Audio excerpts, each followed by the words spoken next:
Hey everyone, welcome back to the show. This is the Voices of Healing podcast, and I'm your host, Tina Clark.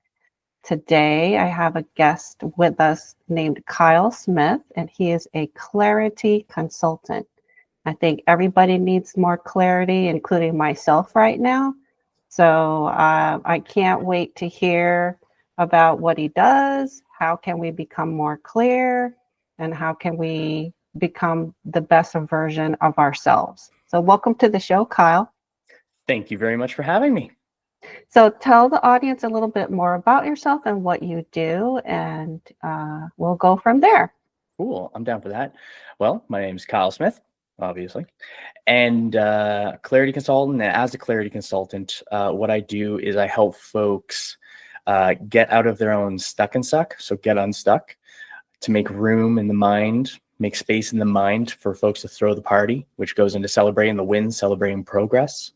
And once that is established, then we move on to focusing on goals and targets that we are inspired and action prone to work towards. And so, yeah, that's how I help folks out. And it works as a mindset gym for mental fitness. It's a practice. Okay. And then tell us more about NLSE and what that is. Totally. NLSE is, in short, a combination of story work and breath work. I put them together. And what differs about this practice in contrast to other, let's say, counselings, therapies, two talking heads, is that it involves the body as well. It's not head heavy. It has the body and it has the words. It involves both the mind and the body. And that's where we store a lot of stories that hurt, haunt, taunt, annoy, where we have joyful stories, abundant stories, happy stories. It's in the emotional body. And I can go down it real quick where it's a top to bottom approach, where neuro is the mind, mindset specifically. And I define mindset as the stories we tell ourselves about ourselves or our opinion of ourselves. It also goes into the nervous system of the body. Then we also go into the language, linguistics, and that's what we say, what we think, what we write, and how we breathe, because the breath is the language of the body. And words work as, I like to say, as the ethereal macronutrients of the mind. So our body has carbs, fats, and proteins as the building blocks of the body. The quality of those macronutrients are going to influence the quality of the body. The quality of our words is going to influence the quality of our thoughts. Better quality words, better quality thoughts, crappy quality words, crappy quality thoughts. And then how the breath works as the language of the body. When we're breathing high and tight, we're good to fight. When we're breathing low and slow, we're good to flow. So when we find ourselves breathing up in our chest and we're getting a little bit more excitable or anxious, like those feels that we get when we're breathing high and tight, then we can take a breath and decrease and then remind our body that it's safe. So it's a dialogue. And then somatic is of the body. That's both the physical body, which is passive. We use breath work in there. And then when I say passive, it heals on its own. We cut our finger, it's going to recover. It also includes our energetic body. And that one requires our active participation in order to process unmetabolized emotions. Those are the stories that are lingering within us that can act as anchors, preventing us from progressing. And then for E, that's experience. And it happens real time. You feel the difference as we're going through stories and through our breath. It's pretty cool. Wow. I love that the breath is the language of the body. Mm-hmm. It is. Because we could be in a safe setting where we're hanging out with people and we're just chilling and we're like, good, we're having a good time. And then there may be a moment where we recognize, why am I breathing? Why am I feeling agitated? Why am I feeling anxious? Why am I feeling overwhelmed? Why am I feeling more excited? Then we can think, do I want to be this way right now? And then we can get that breath, calm ourselves down, breathe into the belly, and bring ourselves down to a neutral state. And remind ourselves and have that dialogue and say, yo, body, we're good. We're good. You don't need to think about, you don't need to worry about anything. You're making something out of nothing. Well, so why don't you tell the audience a little bit about like some examples of maybe your clients or yourself on how this has helped you or them or both. Ooh, totally. I'll share one of my own first, and then there's one other one that's pretty cool that I'll likely share. I'll also keep their names private, just for respect. I don't have their permission to say names yet. So No, for myself, I never use names, and if I do, I make them up. yeah, yeah, exactly. An alias. Yeah. Yeah, I like that. So for my own story, this one was an interesting story because it didn't have any heavy feelings to it. It was a memory that I simply had of my childhood. I was around like 6, 7, 8, around that age, and it popped up, and I thought, I'm curious, what would that story be like? Because normally when I'm working with someone, they're coming to see me when they're stuck. So it's often trying to pull, like not pull, actually, it's guiding them out of that stuckness. And then for celebrating the wins, it's bringing the evidence that we are who we say we are. And so there's an interesting, not extremes, but there's an interesting a vibe with it. And for this one, for my own story, it was neutral. So I hadn't done a neutral story in a little while. And this one in particular was called Banana Bike. And the story, really short version of the story. I wrote down the story. I'll actually share the steps because it'll help. So the first step of this process is a 4-step process. You write down the story. You err on the side of more detail rather than less, and you write it down conversationally as if you're writing the story. Then you title it. You title it whatever it is. So in my case, I title it Banana Bike. So finish with step 1. Then we go into step 2, and that's reading it out loud. So this is the second point of exposure, because a few people actually write down their stories. So anyone who does this is in a very small percentage of people on the planet that'll write down their stories to get it out of their head. So step 1, you're already a winner. Jump in for a sec? Yeah, how do absolutely. you identify the story? Why would you? Is this a story that you're struggling with, or? There's no right or wrong. It's more so about exploration. So with this one, I wasn't struggling. However, it's a pick your own journey. Okay. I will say, like, I veer towards getting unstuck first because it's easier to declutter the mind, then fill it, rather than trying to fill it while you still have crap underneath it. So you might pick a story that's making you feel bad or you feel stuck with and unable to release or let go yet. Totally. And I offer it up to anyone when they work with me. I play a game because I create this as a game. It is meant to be fun, although some of the stories may be tough.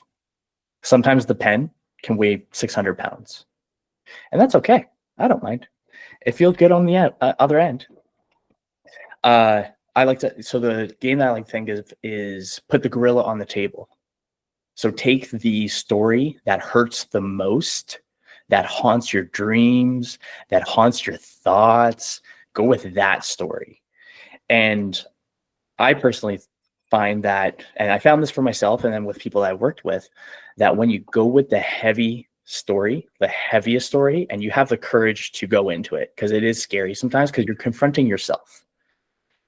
And you have to be honest, and it's tough. However, it feels way better on the other end. So when people go for this heavy, heavy story, it makes all the other stories downstream a lot easier to go through. It's not like baby stepping. It's let's break down this dam so we can get some flow going. And yeah, that's how I like to do it. And you want to start with what you're struggling with the most. Totally. Yeah. Yeah, you want to get that out of the way. You want to work with that and manage that or learn from that so you can move on. Totally. And sometimes yeah, exactly. Actually, that was perfect. That was exactly it. So before I interrupted you, said number 1, Mhm. You write the story and the title. Yes. Then number 2, you read it out loud. Yes. Okay. We'll go on from there. Perfect. And when you read it out loud, it's going to bring up feels because it's going to be our words that are influence our feelings. So a little side point on this one that's fun. The word abracadabra, it's magic, right? Some folks will think rabbit out of the hat. Some people have thought Steve Miller Band. Some people have thought Pokemon. I love that song. Yeah, it's a good one, hey? So abracadabra is an old language. It's Aramaic. It's 2,000 to 3,000 years old, one of those two. And translated into English, it's with my words I create. So our words build up how we perceive and interact with reality. So now we're reading these words out loud. They're going to create or influence feelings. So oftentimes in this second step, if it's an ouchie story, people hold their breath up in the chest and try to get through it as quickly as possible. Feel the feels. Feel the feels. And that's why step number 3, we go into it. We read the story 30% slower. So 70% of our normal rate of speech. And what this does is that it forces the breath in. Because let's say, for example, my story, banana bike. And this is a funny one.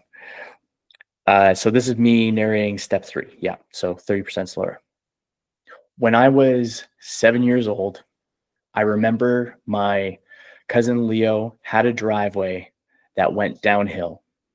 We would use this driveway as a way to speed up on our bikes to hit the jump that we had set up on the other side of the street.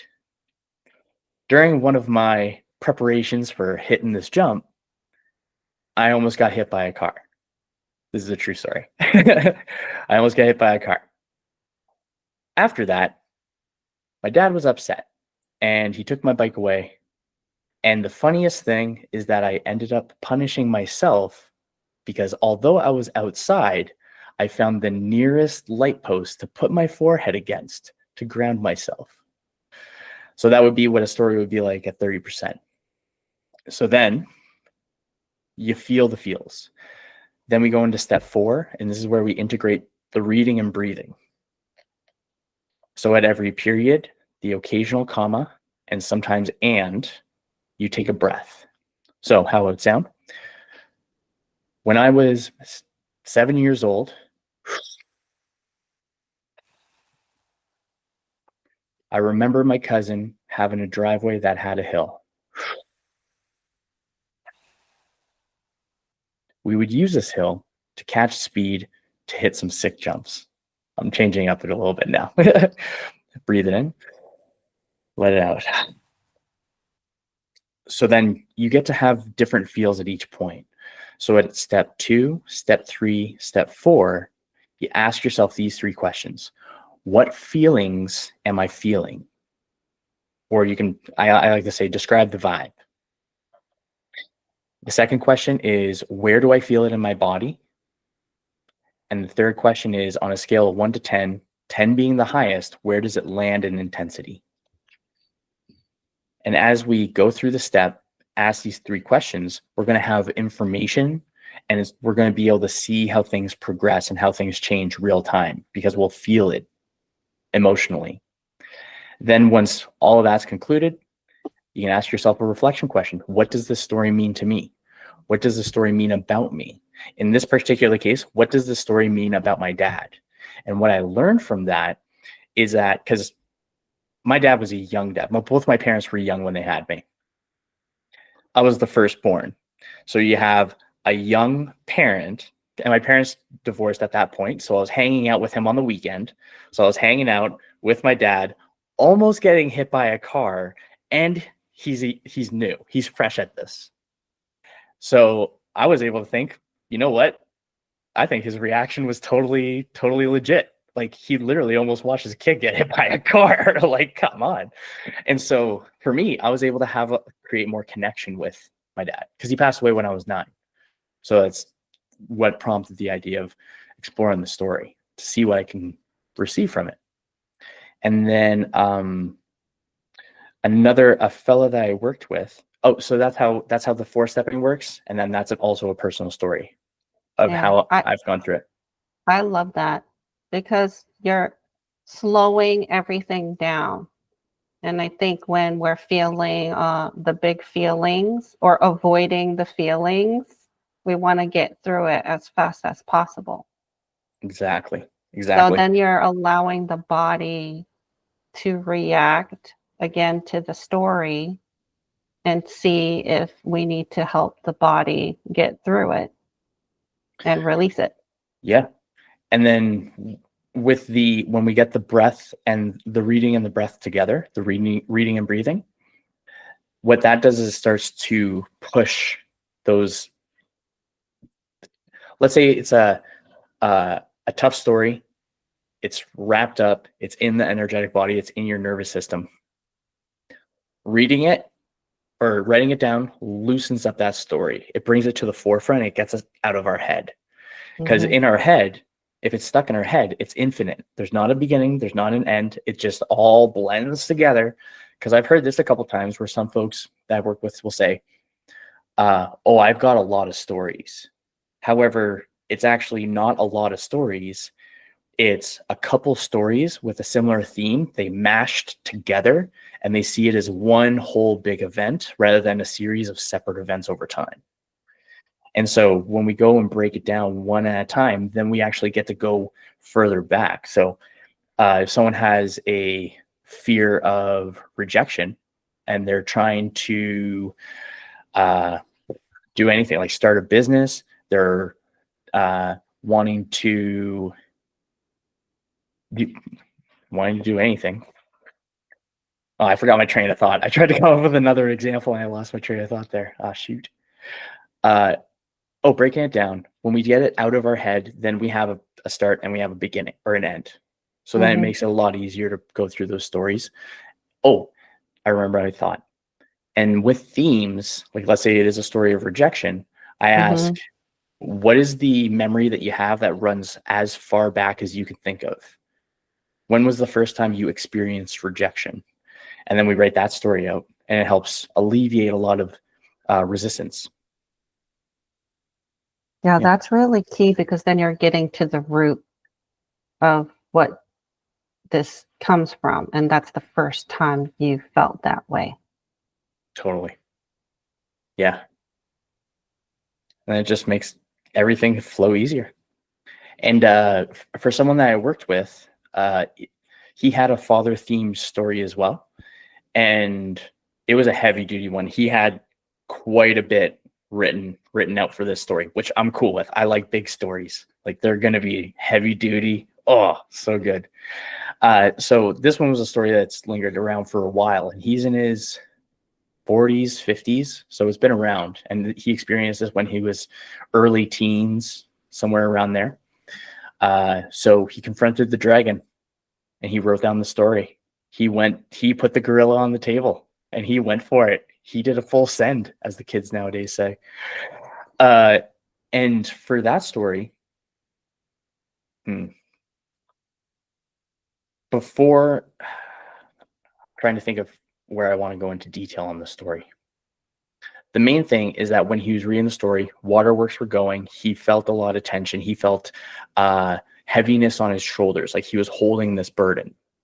Then we went through it a little bit more, had the waterworks going. He was letting things go. He was able to breathe and it loosened up. And when I asked him what was the highlight of the session, like any takeaways, any insights, he said that although it's fresh, although the story is still there, the storm is still there, he feels calm in the center of it. I thought that was pretty sharp. It was cool. Yeah. So yeah, that's how I do things. Wow. So how did you come up with this approach? And I'm a little curious about, I love it. How did you get to this point where you figured out this is the best way to get through our toughest stories? The easiest place to start is that I didn't like myself like 13 not about 10 years ago.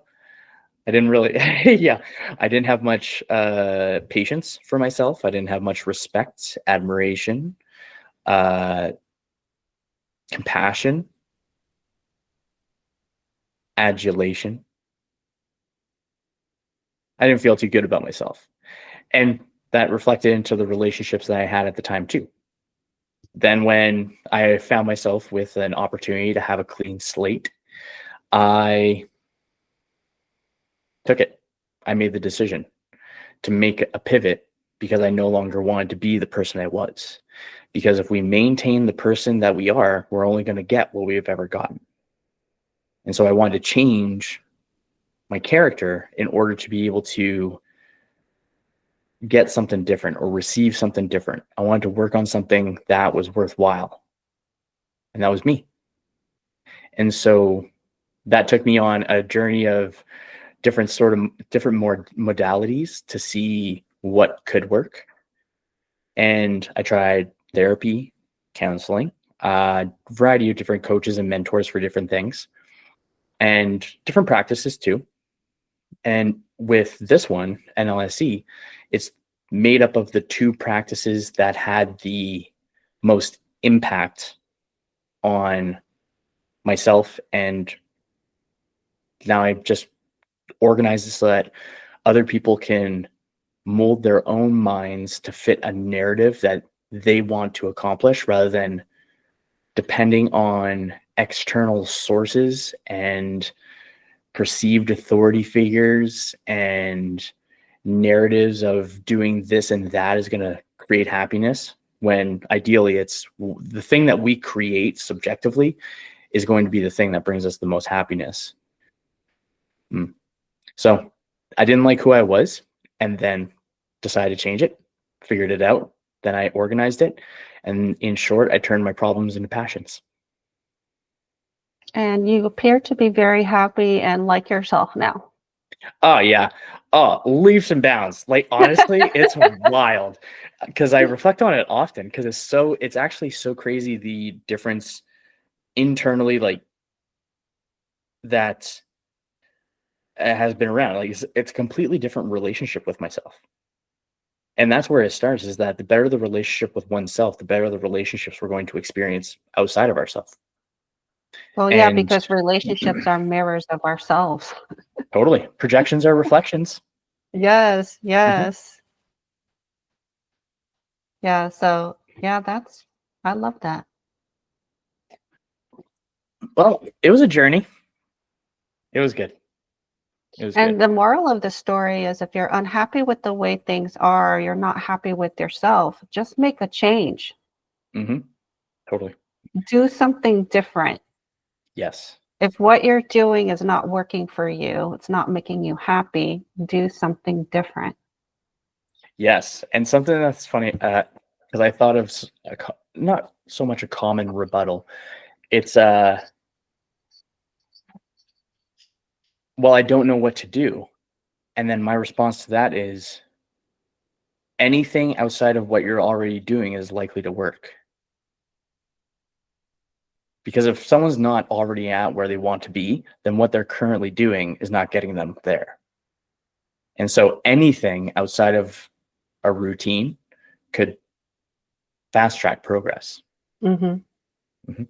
What do you think of, someone might have some passions or interests and they're taking action toward it, Mm-hmm. but there's no response, or it seems to be sitting there and gathering dust, and Mm-hmm. and how should one respond to that? Is that a no from the universe? Don't do this? Nah, I don't think No. so.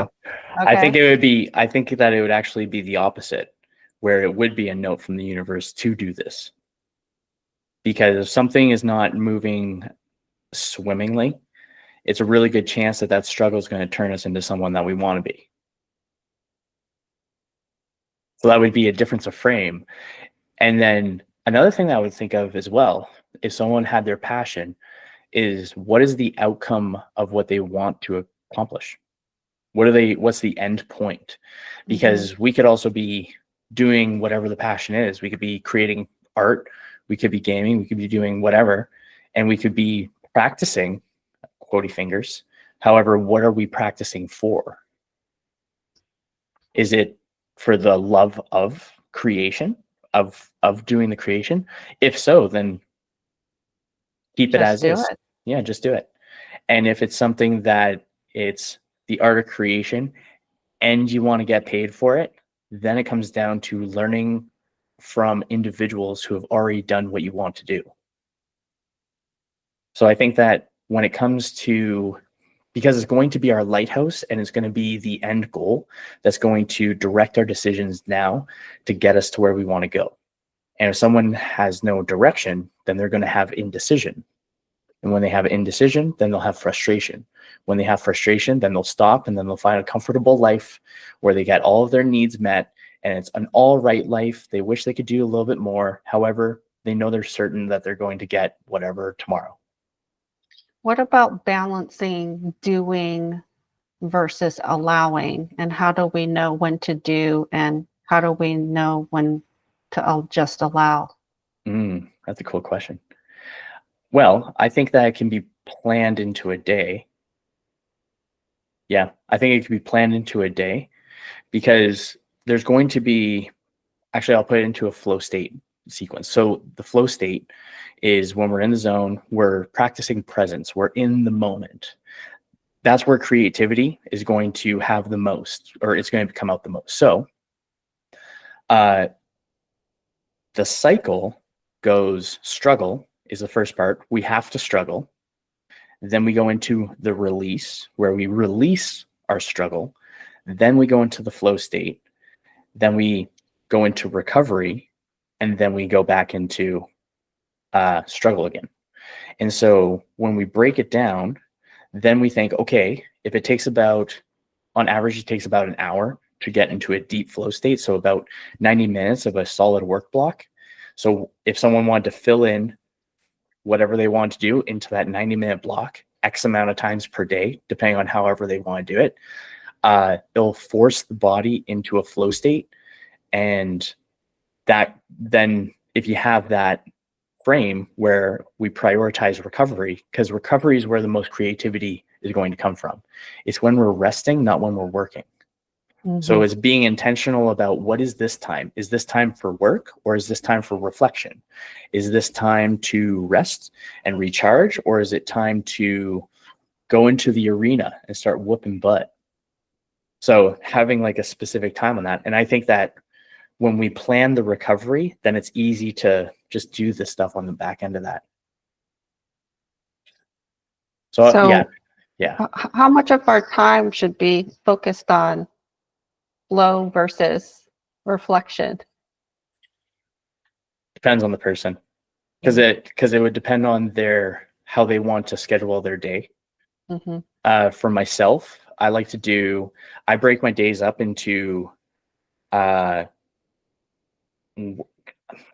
view my day as 3 different days. So in between 4, I'm oftentimes up at 3. So in between 4 to 12, let's say 4 to 10, that's day 1, 10 to 3, that's day 2. And then those times are a little off. However, they're basically 6-hour blocks. So I think of a day as a 6-hour block. And sometimes we have work days. Sometimes we have rest days. Sometimes we have gremlin days where we don't want to do anything. And so we just fit it in. So I think of it as a plug and play to your own personal taste. I feel like a lot of people are stuck doing and not reflecting. You know what? I agree with that. I would take it a step further. Actually, I would say that there's less reflection and there's less doing and there's more mind numbing. There's more sedation. There's escape. Yeah. Because then we're not in our body. Because if we're doing something, then we're clearly in our body doing something. And if we're recharging, then we're recharging. So for example, I don't see Netflix as a recharge because your brain is still active while watching something and the body's not active. So it's not actually getting any resting or recharging. Just escaping. Yeah, just escaping. I'd agree with that. Mhm. Yeah, that makes sense. So why is it important for us to address our stories?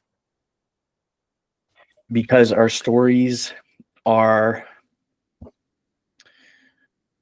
well, if someone doesn't address their story, then someone else is going to write their story for them. So it's easier. I wouldn't say it's easier. I would say I'll start with this. Depending on the person's personal preference, my personal preference is autonomy. I don't want to have an authority figure outside of myself to make decisions. If I have a boss or something like that, which I work for myself, so I am my own boss. But if I was working with people, collaborating, like I had a job, I would listen to what the authority figure would say. However, I wouldn't take their word as law. Mm-hmm. And then so if the authority figure is outside of oneself, then the person's not developing their own identity. And that's where I think like a midlife crisis, where I see a lot of fellas when they get into retirement, there's crazy ones where oftentimes in trade work where you'll see fellas that are working 12-hour days for like 40 years, 50 years, like craziness. And they're getting older and it's time for them to retire. And they seem in great health when they're retiring. They have money in the bank. Also, if you can hear my cat, I'm sorry.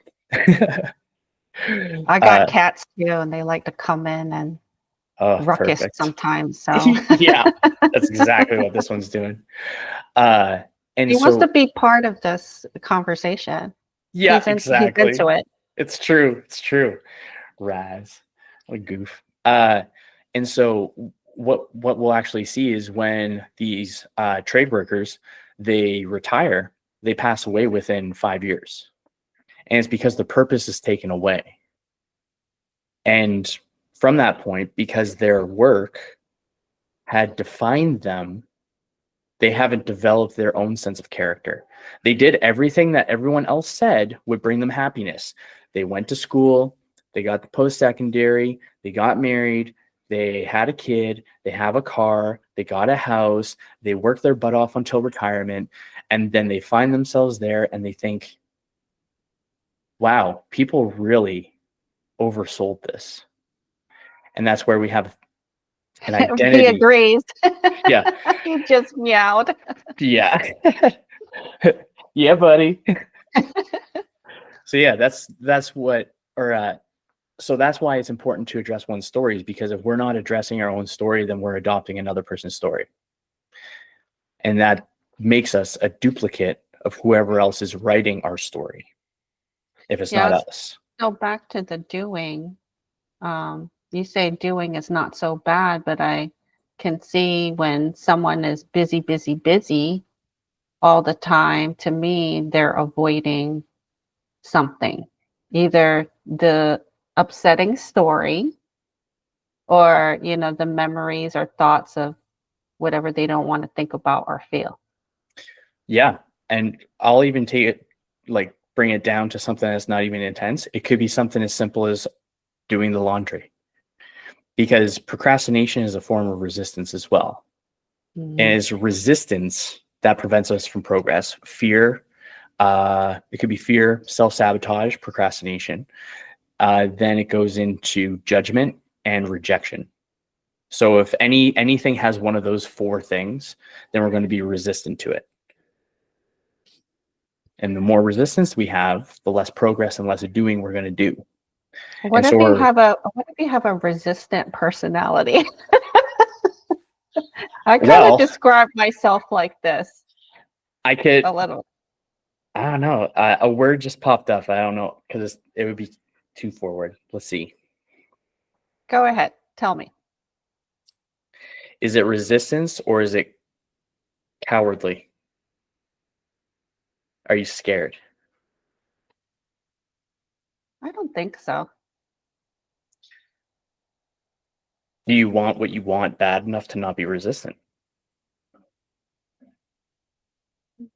Probably would have to reflect on that. Because sometimes we see ourselves as the authority figure and we want to stick it to the man when we are sticking it to ourselves. Resistance to me is similar to if you're driving and you pop a tire, you go over to the side, and instead of trying to change that tire, you decide to pop the other 3 tires. Oh my God. So that's sabotage. It is. It is. So then actually and you don't need to answer this one now. The question, a reflection question is, do I get in my own way? And then you could write about that and you could explore it. Yeah. Why do I get in my own way? Or when have I not gotten in my own way? Because then there's evidence for the alternate. Yeah. I think And there's no right or sometimes wrong. It's all exploration. sometimes I do, and sometimes I don't. Correct. Yep. And then it goes into directing which one do you want to be more often. Mm-hmm. Yeah. And that part we do have control of. I think a lot of us get in our own way. I think that the main individual that gets in anyone's way is themselves. Mm-hmm. It starts there.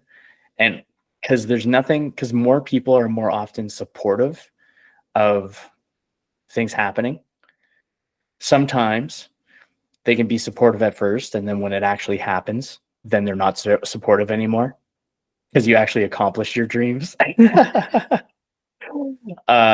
And then Get rid of those people. yeah, they funnel themselves out pretty easy. Yeah. Get rid of those people. Totally. Yeah, I forgot where I was going with my little train of thought there. My bad. Sorry. Oh no, that's all good. But the question was, do I get in my own way? Yeah. Yeah. Do you? I think so. Fair. Then? But then I accomplish great things though, too. Uh-huh. And I think it's the fears. It's the fears that stop you. And your thoughts can get in the way. Yes. And I think so the feeling of fear is influenced by a story first. So the feeling comes from the story. It goes words, stories, breath. The words are created in the mind. The stories come along with the words. The words go into the breath. The story gets integrated into the body through that. Yeah, I'm writing notes because this is good. No, I don't mind. Yeah. I hope it helps you. I love it. I hope it helps the listeners too. Likewise. It's really examining yourself and going back to your story, but examine it. Take time to write it, which transforms the energy out of your head onto the paper, and reading it aloud, and then slowly reading it and breathing. Yes. Yeah. And what it does is it alchemizes. We're alchemists of our stories. We're turning them from lead stories to golden stories. Okay, so that was number 4. Every period, comma, and you take a breath. And then what happens after that? Then you ask yourself the question, what does this story mean to me? What does the story mean about me? And then from there, you can actually pull affirmations from it. So let's say it's a story that was fearful. However, you found yourself behaving courageously. You can say after the story, what does the story mean about me? It means I am courageous. It means I'm resilient. It means I can show up for myself. I can show up for me. I can show up. That's like 3 different layers on that one. Because so these are affirmations that are backed by evidence. Wishful thinking is affirmations not backed by evidence. So when we download 102 affirmations and we're going through it every day, that's us trying to adopt another person's affirmations. We're not creating our own to affirm who we believe we are. So then when we go into that story, then we're able to, when we go into that story, forgot my train of thought again. I had like 2 things going on. I was like, no, go back. Oh, right. So these affirmations, I am courageous. Then we take a breath. We can say them all. You can come up with 8 of them. What are the 8 affirmations or 8 things that I can pull from this story? Then you just put I am at the beginning of each. I am courageous. I am resilient. I am whatever it is. And at the end of each, take that breath in. And with these affirmations, now you have data, you have evidence to back it up. So you are who you say you are in that moment. I love that. Mhm. So one of the affirmations I like to say is I am safe, especially when I get in the car and I see some funky driving, right? Well, But you but definitely now could, I'm yeah. but now I'm thinking there is a lot of evidence of how I am safe. Nice. Like That's cool. where I got into dicey situations and I just slid right out of them. Nice. Yeah. So that's the backup. That's the evidence for the affirmation. Totally. And then another thing, you can think of it this way too, is how many car crashes have you been the person who's crashed a car? And if the answer is not that many, then you have evidence to say that you're not a reckless driver.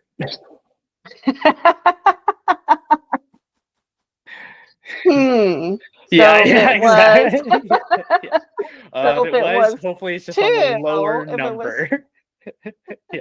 or If it was trip here's digits, I'd be concerned. here's more evidence. When's the Mm, last time you got a speeding ticket? there you go. Yep, exactly. Yeah. And even when I got the speeding ticket, it was like 2002. Hmm. It's because it was raining really hard. It was at night, and the speed limit dropped from 75 to 55.